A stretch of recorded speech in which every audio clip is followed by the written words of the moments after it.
the laser will go all the way down there. Yeah, but since they are not focusing there, so Yeah. there's no danger. It's out of focus, it will not do anything really. So you won't damage the wafer mounts if you like accidentally pattern it as well?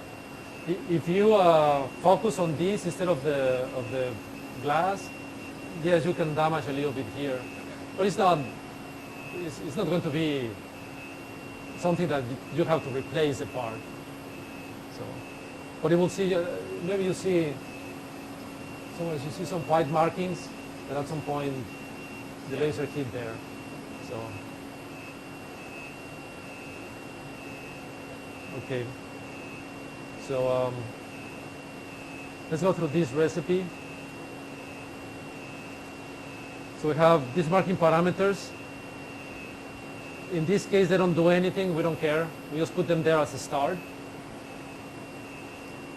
Then we have G codes here.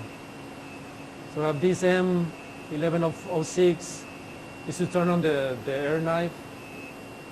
Then we have another G code there. This M2034, which is to enable the shutter on the laser so we can fire. The laser to fire, you need two things.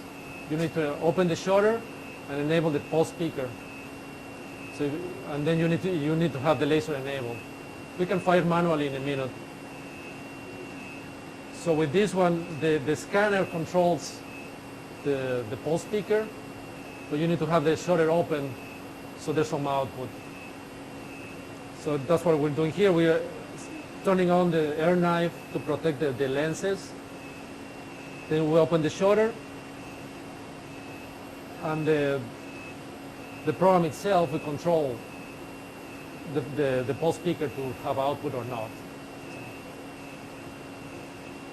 We have another G-code entry there. This line M212, that's to enable the polarizer rotation.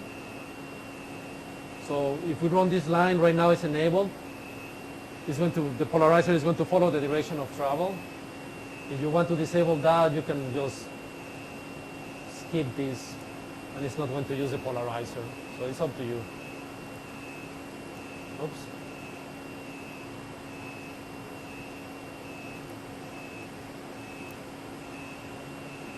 Then we have these marking parameters. There will be the marking parameters used by all the shapes after that one. We're using the IFOP in this case. And we have these marking speeds down here. Then at the end, we have another marking parameter just to end that section. And then we have G-code to turn off the polarizer if it was on, and to disable the air knife and disable the shutter. So you can use this program if you want to as a template for your things, because it's important to have these marking parameters, this G-code, and the other marking parameters. So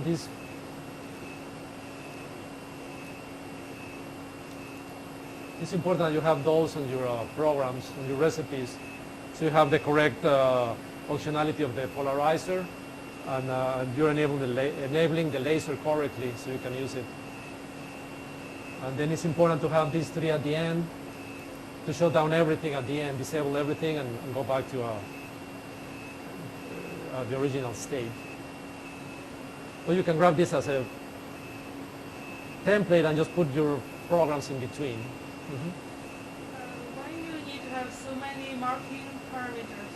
I mean, on the very one is off, and some of them are actually different. Okay, you cannot run these parameters, these same codes.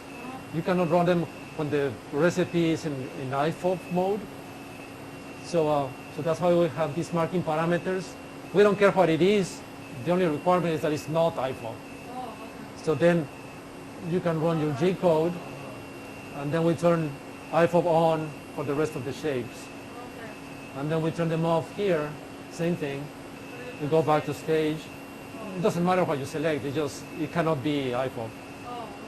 And then you can run the G code at the end. Oh, So interesting. that's just for the polarizer M codes. They don't like being executed if you're in IFOP mode. So Is there a